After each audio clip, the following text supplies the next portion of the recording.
Hello and welcome to the Rundown on Women's Football Talk, the YouTube channel that brings you all the latest news and stories from around the world of women's football.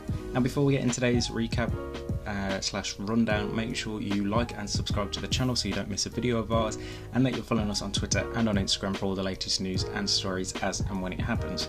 So it's been a busy week in the world of women's football. We've had Champions League this past Thursday and Wednesday. We've got the weekend action across the European leagues, Conti Cup action here in England. But the big news of this week, if you're an Arsenal and England fan, is that the Gunners have confirmed that Beth Mead will be out for the remainder of the season due to an ACL injury that she sustained on Saturday against Manchester United. Obviously, that happened quite late on in the game, and it's taken Arsenal until Tuesday to fully tell us what happened with Mead's injury. So it's a big concern there for Arsenal. We are just about 238 days away from the start of the World Cup, so that will be the rush for Beth Mead to get fully fit before July the 20th, when the tournament kicks off in Australia and New Zealand. And in that sense, it's going to be interesting to see will she be back for then, or will she completely miss it? Because ACL injuries, you sometimes can range between 6 and 9 months. Other times they can take longer to come back from said injury. So it's going to be very interesting to see how Mead does in her recovery, and obviously we wish her the best. And it just is the continuing growth of players we've lost in 2022 due to ACL injuries, or even over the last 18 months, 2 years. The rising number of women's players getting ACL injuries is really quite worrying, and let's hope that the research into it and why it happens comes fast, so that the prevention can happen quicker as well. So let's have a look at the Champions League results from this past week, starting with Thursday night's action. And in Turin, Arsenal managed to draw 1-1 with Juventus, with Vivian Miedema scoring for Jonas Ardevell's side after Lynette Berenstein had put Juve 1-0 up. The other game in Group C saw Lyon beat FC Zurich 3-0, with Sinja Brun scoring a brace after Melvin Millard had put them 1-0 up. In Group D, Barcelona beat Bayern Munich by 3-0 at the Camp Nou, and that game set an attendance record for the group stages, which was absolutely fantastic to see there. The other game in Group D saw Benfica beat Rosengard by 1-0.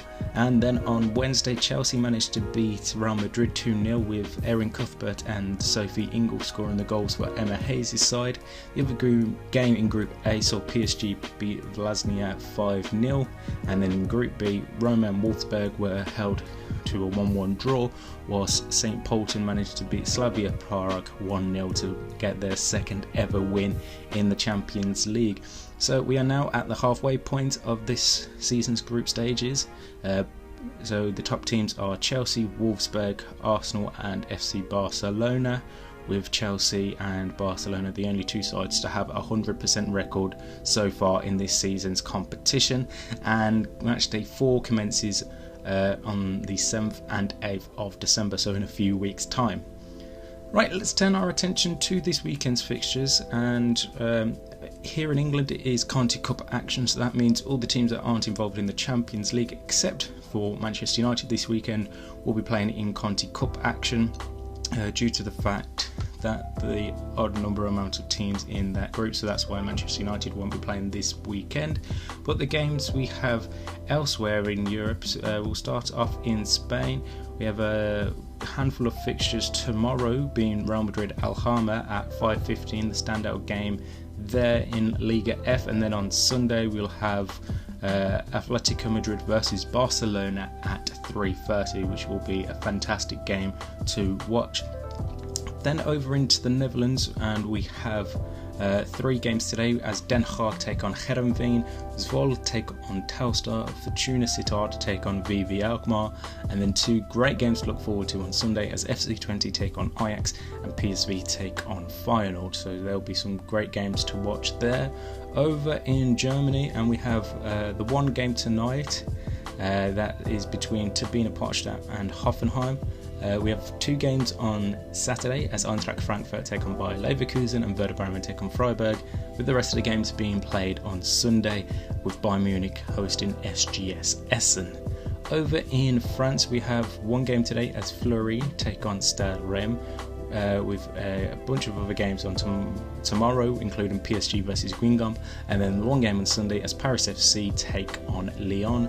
And then finally, over in Italy, two fixtures tomorrow with Fiorentina versus AC Milan being the standout of them two games, and then the rest we have two games on Sunday and then one game on Monday evening as Parma take on Inter Milan. So we have some good fixtures to look forward to this weekend across Europe, and there should be very exciting times.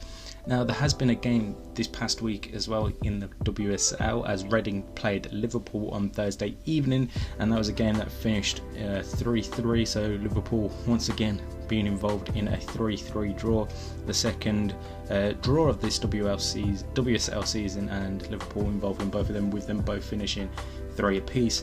Liverpool did have a 3-2 lead until the practically last minute when Sane Torolsgaard of Reading scored and made it 3-3. So both teams are still looking for their second wins of the season. Liverpool haven't won since beating Chelsea on their opening fixture of this WSL season, whilst Reading haven't won since the end of October when they beat bottom side Leicester City. So that is it with all the news this week. We'll be back on Monday to have a look back at all the action from the European League, and if any more news comes out regarding any situation, whether it be a new player's contract or injuries, we will have that covered here on Women's Football Talk. But until then, like I said at the start, make sure you are subscribed to the channel so you never miss a video of ours, and that you are following us on Twitter and on Instagram for all the latest news and stories as and when it happens. And until next time, we'll see you soon.